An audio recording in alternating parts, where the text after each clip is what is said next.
Hi hello ನಮಸ್ತೆ. ಇದು Sharada Pathashala YouTube channel. I hope ಎಲ್ಲರೂ ಚೆನ್ನಾಗಿದ್ದೀರಾ, ಚೆನ್ನಾಗಿ ಓದ್ತಾ ಇದ್ದೀರಾ ಅಂತ. ಸೊ ಫಸ್ಟ್ ಟೈಮ್ ನಮ್ಮ ಚಾನಲ್ನ ನೋಡ್ತಾ ಇದ್ದೀರಾ, ದಯವಿಟ್ಟು ಸಬ್ಸ್ಕ್ರೈಬ್ ಮಾಡಿಕೊಂಡು ನಮಗೆ ಸಪೋರ್ಟ್ ಮಾಡಿ ಅಂತ ಹೇಳ್ತಾ, ಲಾಸ್ಟ್ ವಿಡಿಯೋದಲ್ಲಿ ನಾನು ಹೇಳಿದ್ದೆ ಡೈಲಿ ಇಂಗ್ಲೀಷ್ ವರ್ಡ್ಸನ್ನು ಹಾಗೆ ಒನ್ ವರ್ಡ್ ಸಬ್ಸ್ಟಿಟ್ಯೂಷನನ್ನು ಕಲಿಸ್ತಾ ಹೋಗ್ತೀನಿ ಅಂತ. ಸೊ ಅದೇ ರೀತಿ ಈ ಒಂದು ವಿಡಿಯೋದಲ್ಲಿ ನಾನು ಇಂಗ್ಲೀಷ್ ವರ್ಡ್ಸ್ ಅಂದರೆ ಒಂದು 10 ಇಂಗ್ಲೀಷ್ ವರ್ಡ್ಸನ್ನು ಜೊತೆಗೆ ಒನ್ ವರ್ಡ್ ಸಬ್ಸ್ಟಿಟ್ಯೂಷನನ್ನು ಕಲಿಸ್ತಾ ಹೋಗ್ತೀನಿ.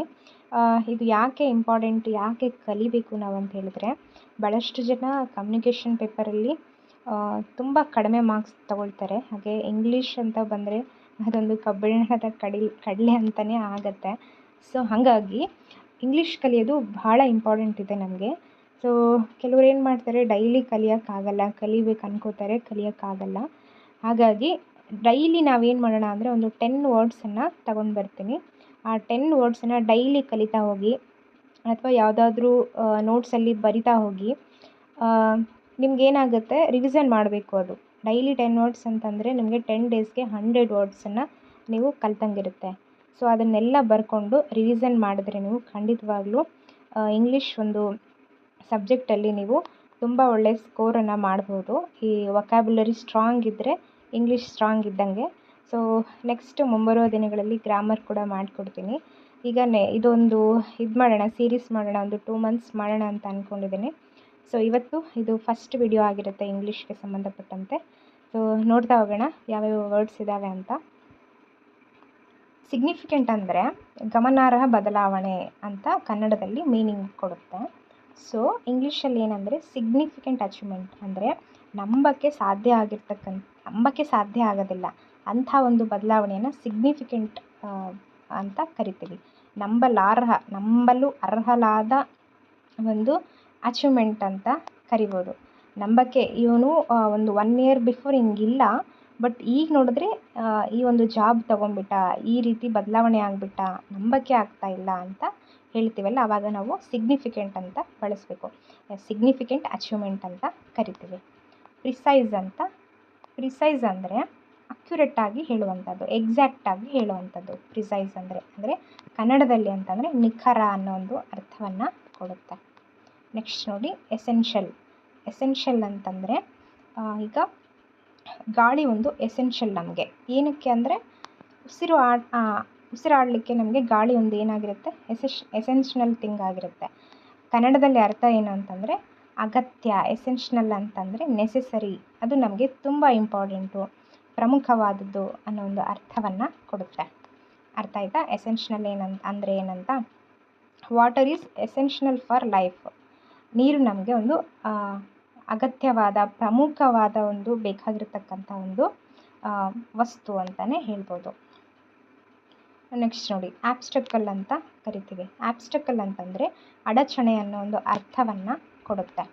ಅಂದರೆ ನಾವೇನಾದರೂ ಮಾಡಬೇಕಾದ್ರೆ ಏನಾದರೂ ಅಡ್ಡಿ ಬರ್ತದಲ್ಲ, ಅದನ್ನೆಲ್ಲ ನಾವು ಏನಂತ ಕರಿತೀವಿ, ಆಬ್ಸ್ಟಕಲ್, ಅಡಚಣೆ. ನಾನೇನೋ ಮಾಡಬೇಕಂತ ಇರ್ತೀನಿ, ಈ ಒಂದು ಅಡಚಣೆ ಆಗುತ್ತೆ, ಆಬ್ಸ್ಟಕಲ್ ಆಗುತ್ತೆ ಅನ್ನೋ ಒಂದು ಹೇಳ್ತೀವಲ್ಲ. ಸೊ ಆಬ್ಸ್ಟಕಲ್ ಅಂದರೆ ಅಡಚಣೆ ಅಂತ. ಇನ್ನೊಂದು ಮೀನಿಂಗ್ ಏನಂದರೆ ಬ್ಯಾರಿಯರ್ ಅಂತ. ಇದು ಭಾಳ ಸತಿ ಎಕ್ಸಾಮಲ್ಲಿ ಬಂದಿದೆ. ಬ್ಯಾರಿಯರ್ ಅನ್ನೋದು ಬ್ಲಾಕೇಜ್ ಅಂತಲೂ ಕರೀತಾರೆ. ಅಂದರೆ ಮಧ್ಯದಲ್ಲಿ ನಮಗೆ ಅಡ್ಡಿ ಮಾಡುವಂಥದ್ದು. ಓವರ್ಕಮಿಂಗ್ ಆಬ್ಸ್ಟಕಲ್ಸ್ ಅಂದರೆ ಆಬ್ಸ್ಟಕಲ್ಸ್ನ ನಾವು ಜಯಿಸಬೇಕು ಅಂತ ಒಂದು ಅರ್ಥವನ್ನು ಕೊಡುತ್ತೆ. ಸಿಂಪಲ್ಲಾಗಿ ನೆನ್ಪಿಟ್ಕೋಬೇಕು ಅಂದರೆ ಆಬ್ಸ್ಟಕಲ್ ಅಂದರೆ ಅಡಚಣೆ ಅನ್ನೋ ಅರ್ಥವನ್ನು ಕೊಡುತ್ತೆ. ನೆಕ್ಸ್ಟ್ ನೋಡಿ, ಅಕ್ಯುರೇಟ್ ಅಂತಂದರೆ ನಾನು ಆಗಲೇ ಹೇಳಿದೆ, ಪ್ರಿಸೈಸ್ ಅಂದರೆ ನಿಖರ, ಅಕ್ಯುರೇಟ್ ಅಂದರೂ ಕೂಡ ನಿಖರ ಅನ್ನೋ ಒಂದು ಅರ್ಥವನ್ನು ಕೊಡುತ್ತೆ. ಕರೆಕ್ಟು, ಪ್ರಿಸೈಸು, ಎಕ್ಸಾಕ್ಟು ಇವೆಲ್ಲ ಸಿನೋನಿಮ್ಸ್ ಆಗಿರುತ್ತೆ. ಅಕ್ಯುರೇಟ್ ಪ್ರೆಡಿಕ್ಷನ್ಸ್ ಅಂದರೆ ಏನು ಕರೆಕ್ಟಾಗಿ ನಾವು ಇದು ಮಾಡ್ತಕ್ಕಂಥದ್ದು, ಪ್ರೆಡಿಕ್ಷನ್ ಮಾಡ್ತಕ್ಕಂಥದ್ದು. ಸೊ ನೆಕ್ಸ್ಟ್ ನೋಡಿ, ಓವರ್ಕಮ್ ಅಂತ. ನಾವು ಭಾಳ ಸತಿ ಇದನ್ನು ಬಳಸಿರ್ತೀವಿ. ಅವನೆಷ್ಟು ಬೇಗ ಓವರ್ಕಮ್ ಮಾಡ್ದ, ಅವಳೆಷ್ಟು ಬೇಗ ಓವರ್ಕಮ್ ಮಾಡಿದ್ಲು ಅದರಿಂದ, ಆ ಸಮಸ್ಯೆಯಿಂದ ಅಂತ ಮಾತಾಡ್ತಾ ಇರ್ತೀವಿ. ಸೊ ಲೈಕ್ ದಟ್ ಓವರ್ಕಮ್ ಅಂದರೆ ಒಂದು ಪ್ರಾಬ್ಲಮ್ಮಿಂದ ಆಚೆ ಬರುವಂಥದ್ದು, ಜಯಿಸೋದು, ಗೆಲ್ಲೋದು ಅಂತ ಒಂದು ಅರ್ಥವನ್ನು ಕೊಡುತ್ತೆ. Succeed in dealing with, success ಆಗೋದು, ಒಂದು ಯಾವುದೋ ನಮ್ಮ ಲೈಫಲ್ಲಿ ಬಂದಿರುತ್ತೆ, ಅದರಿಂದ ಓವರ್ಕಮ್ ಮಾಡಿ ಹೊರಗಡೆ ಬಂದಿರತಕ್ಕಂಥದ್ದು. ಸ್ಟ್ರೆಸ್ಸು, ಡಿಪ್ರೆಷನ್ನು ಅಥವಾ ಏನೋ ಒಂದು ಪ್ರಾಬ್ಲಮ್ಮು, ಸೊ ಅದರಿಂದ ನಾವು ಹೊರಗಡೆ ಬಂದುಬಿಟ್ರೆ ಅದನ್ನು ಓವರ್ಕಮ್ ಅಂತ ಕರಿತೀವಿ. ನೆಕ್ಸ್ಟ್ ನೋಡಿ, ಅಬಂಡೆಂಟ್ ಅಂತ ಕರಿತೀವಿ. ಅಬಂಡೆಂಟ್ ಅಂದರೆ ತುಂಬ, ಜಾಸ್ತಿ ಅನ್ನೋ ಒಂದು ಅರ್ಥವನ್ನು ಕೊಡುತ್ತೆ. ಐ ಮೀನ್ ಪ್ಲೆಂಟಿಫುಲ್ ಅಂದರೂ ಕೂಡ ಸೇಮ್. ಪ್ಲೆಂಟಿಫುಲ್ ಅಂದರೆ ತುಂಬ ಜಾಸ್ತಿ. I have a plenty of books ಅಂತ ಹೇಳ್ಬೋದು. ನನ್ನ ಹತ್ರ ತುಂಬ ಬುಕ್ಸ್ ಇದ್ದಾವೆ ಅನ್ನೋ ಒಂದು ಅರ್ಥವನ್ನು ಕೊಡುತ್ತೆ. ಲಾರ್ಜ್ ಕ್ವಾಂಟಿಟಿ ಅಂದರೆ ತುಂಬ ಇದೆ ನನ್ನ ಹತ್ರ, ಲಾರ್ಜ್ ಕ್ವಾಂಟಿಟಿ ಅನ್ನೋ ಒಂದು ಅರ್ಥವನ್ನು ಕೊಡುತ್ತೆ. ಸಿಂಪಲ್ಲಾಗಿ ನೆನ್ಪಿಟ್ಕೊಳ್ಳಿ, ಜಾಸ್ತಿ ಇದು ಮಾಡ್ಕೊಬೇಡಿ. ಅಬಾಂಡೆಂಟ್ ಅಂದರೆ ಜಾಸ್ತಿ ಅಂತ. ಓಕೆ, ಇಷ್ಟೇ, ಸಿಂಪಲ್ಲಾಗಿ ನೆನ್ಪಿಟ್ಕೊಳ್ಳಿ. ಇಲ್ಲಿ ಕೆಳಗಿರೋದು ನೋಡಿ ಮತ್ತು ಗಾಬರಿ ಆಗ್ಬಿಡಿ. ಅಬಾಂಡೆಂಟ್, ಹಾರ್ವೆಸ್ಟ್ ಅವೆಲ್ಲ ನೋಡಿ ಇದು ಮಾಡ್ಕೊಬಿಡಿ. ಅಬಾಂಡೆಂಟ್ ಅಂದರೆ ಏನಂತ ತಿಳ್ಕೊಬೇಕು, ಜಾಸ್ತಿ. ಕನ್ನಡದಲ್ಲಿ ಬರ್ಕೊಳ್ಳಿ ಅಲ್ಲಿ. ನೆಕ್ಸ್ಟ್ ನೋಡಿ ಕನ್ಸಿಸ್ಟೆಂಟ್ ಅಂತ. ಕನ್ಸಿಸ್ಟೆಂಟ್ ಮೀನಿಂಗ್ ಸ್ಥಿರವಾಗಿರೋದು, ಸ್ಟೇಬಲ್ ಆಗಿರೋದು ಅನ್ನೋ ಒಂದು ಅರ್ಥವನ್ನು ಕೊಡುತ್ತೆ. ಅಚೀವರ್ಸ್ ಎಲ್ಲ ಹೇಳ್ತಾರಲ್ಲ ಕನ್ಸಿಸ್ಟೆಂಟ್ ಆಗಿ ಓದಬೇಕು ಅಂತ. ಕನ್ಸಿಸ್ಟೆಂಟ್ ಅಂದರೆ ಸ್ಥಿರವಾಗಿರೋದು, ರೆಗ್ಯುಲರ್ ಆಗಿ ಓದುವಂಥದ್ದು. ಸೊ ಕನ್ಸಿಸ್ಟೆಂಟ್ ಎಫರ್ಟ್, ಸ್ಥಿರವಾದ ಒಂದು ಪ್ರಯತ್ನ ಒಂದು ಅರ್ಥವನ್ನು ಕೊಡುತ್ತೆ. ಕನ್ಸಿಸ್ಟೆಂಟ್ ಅಂತ ಬರ್ಕೊಂಡು ಸ್ಥಿರ ಮತ್ತು ಸ್ಟೇಬಲ್ ಅನ್ನೋ ಒಂದು ಮೀನಿಂಗನ್ನು ಬರ್ಕೊಳ್ಳಿ. ನೆಕ್ಸ್ಟ್ ನೋಡಿ ಎಲಾಬರೇಟ್. ಎಲಾಬರೇಟ್ ಅಂದರೆ ವಿವರವಾಗಿ ಹೇಳುವಂಥದ್ದು. ಸ್ವಲ್ಪ ಎಲಾಬರೇಟ್ ಆಗಿ ಹೇಳಿ ಅಂತ ಹೇಳ್ತೀವಲ್ಲ, ಲೈಕ್ ದಟ್. ಡೀಟೇಲ್ಡ್ ಅಂತ ಒಂದು ಅರ್ಥವನ್ನು ಕೊಡುತ್ತೆ. ಡೀಟೇಲ್ಡ್ ವರ್ಕೌಟ್ ಇನ್ ಡೀಟೇಲ್ ಅಂದರೆ ಡೀಟೇಲ್ ಆಗಿ ಕೆಲಸ ಮಾಡ್ತಕ್ಕಂಥದ್ದು. ಎಲಾಬ್ರೇಟ್ ಪ್ಲ್ಯಾನ್, ತುಂಬ ವಿವರವಾದಂಥ ಒಂದು ಯೋಜನೆ, ದೊಡ್ಡ ಪ್ಲ್ಯಾನ್ ಅಂತ. ಸೊ ಎಲಾಬ್ರೇಟ್ ಅಂದರೆ ವಿವರವಾಗಿ ಅಂತ ಕನ್ನಡದಲ್ಲಿ ಬರ್ಕೊಳ್ಳಿ. ಸೊ ನೆಕ್ಸ್ಟ್ ನೋಡಿ ರಿಲ್ಯಾಕ್ಟೆಂಟ್ ಅಂತ. ರಿಲ್ಯಾಕ್ಟೆಂಟ್ ಅಂದರೆ ಇದು ಮಾಡುವಂಥದ್ದು, ತಿರಸ್ಕಾರ ಮಾಡುವಂಥದ್ದು, ಹೆಸಿಟೇಟ್ ಮಾಡುವಂಥದ್ದು. ಐ ಮೀನ್ ಹಿಂಜರಿಕೆ ಇರುತ್ತಲ್ಲ, ಹಿಂಜರಿಕೆ ಮತ್ತು ತಿರಸ್ಕಾರ ಮಾಡುವಂಥ ಒಂದು ಮನೋಭಾವನ ರಿಲ್ಯಾಕ್ಟೆಂಟ್ ಅಂತ ಕರಿತೀವಿ. ಅಲ್ಲಿ ಕನ್ನಡದಲ್ಲಿ ಮೀನಿಂಗ್ ಬರ್ಕೊಳ್ಳಿ. ರಿಲ್ಯಾಕ್ಟೆಂಟ್ ಅಂದರೆ ತಿರಸ್ಕಾರ ಅಂತ. ಸೊ ನೆಕ್ಸ್ಟ್ ನೋಡಿ ಕನ್ಫರ್ಮ್ ಅಂದರೆ ಗೊತ್ತಿರುತ್ತೆ ನಿಮಗೆ. ಸೊ ದೃಢೀಕರಣ ಮಾಡುವಂಥದ್ದು. Establish the truth of confirm the booking.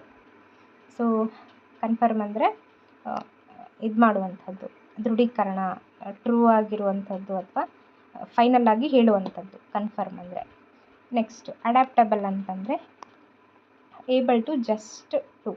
And adaptable mind ಅಂತಂದರೆ ಹೊಂದಿಕೊಳ್ಳುವಂಥ ಮೈಂಡ್. ನಾವು ಯಾವುದೇ ಸಿಚುವೇಶನ್ಗೆ ಹೊಂದ್ಕೊತೀವಲ್ಲ, ಸೊ ಅದನ್ನು ಅಡ್ಯಾಪ್ಟಬಲ್ ಮೈಂಡ್ ಅಂತ ಕರಿತೀವಿ. ಅಡ್ಯಾಪ್ಟಬಲ್ ಅಂತಂದ್ರೆ ಹೊಂದ್ಕೊಳ್ಳೋದು ಅಂತ. ಶಿ ಈಸ್ ವೆರಿ ಅಡ್ಯಾಪ್ಟಬಲ್ ಅಂದರೆ ಅವಳು ತುಂಬ ಹೊಂದ್ಕೋತಾಳೆ ನನ್ನ ಹತ್ರ, ನನ್ನ ಫ್ರೆಂಡ್ಶಿಪ್ಗೆ ಅವಳು ಹೊಂದ್ಕೊಂಡಿದ್ದಾಳೆ, ನನಗೆ ಸೂಟಬಲ್ ಆಗ್ತಾಳೆ ಅನ್ನೋ ಒಂದು ಅರ್ಥವನ್ನು ಕೊಡುತ್ತೆ. ಸೊ ನೆಕ್ಸ್ಟ್ ನೋಡಿ ವರ್ಸಟೈಲ್ ಅಂತ ಕರಿತೀವಿ. ವರ್ಸಟೈಲ್ ಅಂದರೆ ಹ್ಯಾವಿಂಗ್ ಅ ಮೆನಿ ಸ್ಕಿಲ್ಸ್. ಒಬ್ಬ ವ್ಯಕ್ತಿಯಲ್ಲಿ ತುಂಬ ಸ್ಕಿಲ್ಸ್ ಇರುತ್ತೆ. ಅವನು ಇದು ಮಾಡ್ತಾ ಇರ್ತಾನೆ, ಪೇಂಟಿಂಗ್ ಮಾಡ್ತಾ ಇರ್ತಾನೆ, ನೆಕ್ಸ್ಟು ಮತ್ತು ಇನ್ನೇನು ಮಾಡ್ತಾನೆ, ಸ್ಪೋರ್ಟ್ಸಲ್ಲಿ ಇರ್ತಾನೆ, ಹಾಗೆ ಮನೆ ಕೆಲಸಗಳನ್ನು ಮಾಡ್ತಾ ಇರ್ತಾನೆ. ಒಬ್ಬ ಹುಡುಗಿ ಎಲ್ಲನೂ ಮಾಡ್ತಾಳಲ್ಲ, ಮನೆ ಕೆಲಸನೂ ಮಾಡ್ತಾಳೆ, ಮತ್ತು ಪೇಂಟಿಂಗ್ ಮಾಡ್ತಾಳೆ, ಇನ್ನು ಸ್ಟಿಚಿಂಗ್ ಮಾಡ್ತಾಳೆ ಬಟ್ಟೆಗಳನ್ನು, ತುಂಬ ಹೊರಗೋಗಿ ಜಾಬ್ ಕೂಡ ಮಾಡ್ತಾಳೆ, ತುಂಬ ಸ್ಕಿಲ್ಸ್ ಇರುತ್ತೆ.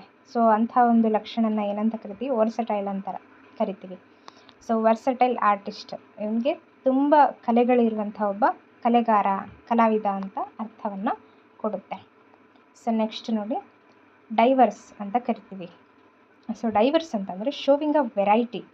ನಮ್ಮ ಒಂದು ಭಾರತದಲ್ಲಿ ನಮ್ಮ ಭಾರತ ಏಕತೆ ಇದೆ, ಬಟ್ ಅದರಲ್ಲಿ ತುಂಬ ವೈವಿಧ್ಯತೆ ಇದೆ. ಡೈವರ್ಸ್ ಮೀನ್ಸ್ ವೈವಿಧ್ಯತೆ ಅಂತ ಕನ್ನಡದಲ್ಲಿ ಬರ್ಕೊಳ್ಳಿ. ಸೊ ವೈವಿಧ್ಯತೆ ಅಂದರೆ ಒಂದು ಭಾರತ, ಬಟ್ ಅದರಲ್ಲಿ ಏನೇನು ಸಿಗುತ್ತೆ, ಎಲ್ಲನೂ ಸಿಗುತ್ತೆ ನಮಗೆ ನೋಡ್ಕೊಳ್ಳೋಕ್ಕೆ. ಭಾರತದಲ್ಲಿ ನಿಮಗೇನಿಲ್ಲ ಅಂತೀರ, ಸಿಕ್ಕಾಪಟ್ಟೆ ರಿವರ್ಸ್ ಇದೆ, ವೆಸ್ಟರ್ನ್ ಘಾಟ್ಸ್, ಈಸ್ಟರ್ನ್ ಘಾಟ್ಸ್, ಮತ್ತು ನೀಲಗಿರಿ, ಮತ್ತು ಟ್ರೈಬ್ಸ್ ಇದ್ದಾರೆ, ಸಿಕ್ಕಾಪಟ್ಟೆ ನಿಮ್ಗೇನು ಬೇಕು ಏನು ಬೇಡ ಎಲ್ಲ ಸಿಗುತ್ತೆ. ಅಂಥ ಒಂದು ಇದನ್ನು ಡೈವರ್ಸ್ ಅಂತ ಕರಿತೀವಿ. ವೈವಿಧ್ಯತೆ ತುಂಬ ಸಿಕ್ಕಾಪಟ್ಟೆ ಇದು ವರ್ಸಟೈಲ್, ಲೈಕ್ ಡೈವರ್ಸ್ ಅಂತ ಅರ್ಥ ಆಗ್ತಿದೆ ಅಂತ ಭಾವಿಸ್ತೀನಿ. ಡೈವರ್ಸ್ ಅಂದರೆ ವೈವಿಧ್ಯತೆ. ನೋಡೋಕ್ಕೆ ಒಂದಿರುತ್ತೆ, ಬಟ್ ಅದರಲ್ಲಿ ತುಂಬ ಲಕ್ಷಣಗಳಿರುತ್ತೆ, ತುಂಬ ನೋಡುವಂಥ ಒಂದು ಪ್ಲೇಸಸ್ ಸಿಕ್ಕಾಪಟ್ಟೆ ಇರುತ್ತೆ, ಅದನ್ನು ಡೈವರ್ಸ್ ಅಂತ ಕರಿತೀವಿ. ಸೊ ನೆಕ್ಸ್ಟ್ ನೋಡಿ ಇದಿಷ್ಟು ವರ್ಡ್ಸ್ ಆಗಿರುತ್ತೆ. ಒಂದು ಸತಿ ರೀಕ್ಯಾಪ್ ಮಾಡ್ಕೊಳ್ಳಿ. ಸೊ ಸಿಗ್ನಿಫಿಕೆಂಟ್ ಅಂದರೆ ಗಮನಾರ್ಹ ಅಂತ, ಪ್ರಿಸೈಸ್ ಅಂದರೆ ನಿಖರ, ಎಸೆನ್ಷಿಯಲ್ ಅಂತಂದರೆ ಅಗತ್ಯವಾದ ಬೇಕಾಗುವಂಥದ್ದು, ಪ್ರಮುಖವಾದಂಥದ್ದು ಅನ್ನೋ ಒಂದು ಅರ್ಥವನ್ನು ಕೊಡುತ್ತೆ. ಆಬ್ಸ್ಟಕಲ್ ಅಂತ ಅಂದರೆ ಅಡಚಣೆ, ಅಕ್ಯುರೇಟ್ ಅಂದರೆ ನಿಖರ, ಓವರ್ಕಮ್ ಅಂದರೆ ಜಯಿಸೋದು, ಅಂದರೆ ನಾನು ಹೇಳಿದೆಲ್ಲ ಒಂದು ಸಿಚುವೇಶನಿಂದ ಹೊರಬರುವಂಥದ್ದು. ಅಬೌಂಡೆಂಟ್ ಅಂದರೆ ತುಂಬ, ಜಾಸ್ತಿ. ಕನ್ಸಿಸ್ಟೆಂಟ್ ಅಂದರೆ ಸ್ಥಿರವಾಗಿರೋದು, ಸ್ಟೇಬಲ್ ಆಗಿರೋದು. ಎಲಾಬ್ರೇಟ್, ಇದು ತಪ್ಪಿದೆ, ಅಲ್ಲಿ ನೋಡ್ಕೊಂಡು ಬರ್ಕೊಳ್ಳಿ. ಎಲಾಬ್ರೇಟ್ ಅಂದರೆ ವಿವರವಾಗಿ ಹೇಳುವಂಥದ್ದು. ರಿಲ್ಯಾಕ್ಟೆಂಟ್ ಅಂದರೆ ತಿರಸ್ಕರಿಸೋದು, ಹೆಸಿಟೇಟ್ ಮಾಡುವಂಥದ್ದು. ಕನ್ಫರ್ಮ್ ಅಂದರೆ ದೃಢೀಕರಣ ಮಾಡೋದು, ಫೈನಲ್ ಮಾಡುವಂಥದ್ದು. ಡೈವರ್ಸ್ ಅಂತಂದರೆ ವೈವಿಧ್ಯತೆ ಅಂತ. ಮತ್ತು ಡಿವೋರ್ಸ್ ಬೇರೆ, ಡೈವರ್ಸ್ ಬೇರೆ. ಡಿವೋರ್ಸ್ ಅಂದರೆ ಕಪಲ್ ಇಬ್ಬರು ದೂರ ಆಗುವಂಥದ್ದು. ಸೊ ಎರಡಕ್ಕೂ ಮೀನಿಂಗ್ ಬೇರೆ ಇರುತ್ತೆ. ಇಷ್ಟು ಇವತ್ತಿನ ಒಂದು ಇಂಗ್ಲೀಷ್ ವೊಕ್ಯಾಬ್ಯುಲರಿ ಕಲಿಸುವಂಥ ಪ್ರಯತ್ನವನ್ನು ಮಾಡಿದ್ದೀನಿ. ಸೊ ನಿಮ್ಗೇನಾದರೂ ಇಷ್ಟ ಆಗಿದ್ದರೆ ಈ ವಿಡಿಯೋನ ದಯವಿಟ್ಟು ನಿಮ್ಮ ಫ್ರೆಂಡ್ಸ್ ಹತ್ರ ಶೇರ್ ಮಾಡಿ. ಹಾಗೆ ನಿಮ್ಗೇನಾದರೂ ಡೌಟ್ ಇದ್ದರೆ ಕಮೆಂಟ್ ಸೆಕ್ಷನಲ್ಲಿ ಕಮೆಂಟ್ ಮಾಡಿ. ನೆಕ್ಸ್ಟ್ ವಿಡಿಯೋದಲ್ಲಿ ಮತ್ತೆ ಸಿಗ್ತೀನಿ ಅಂತ ಹೇಳ್ತಾ ಬಾಯ್.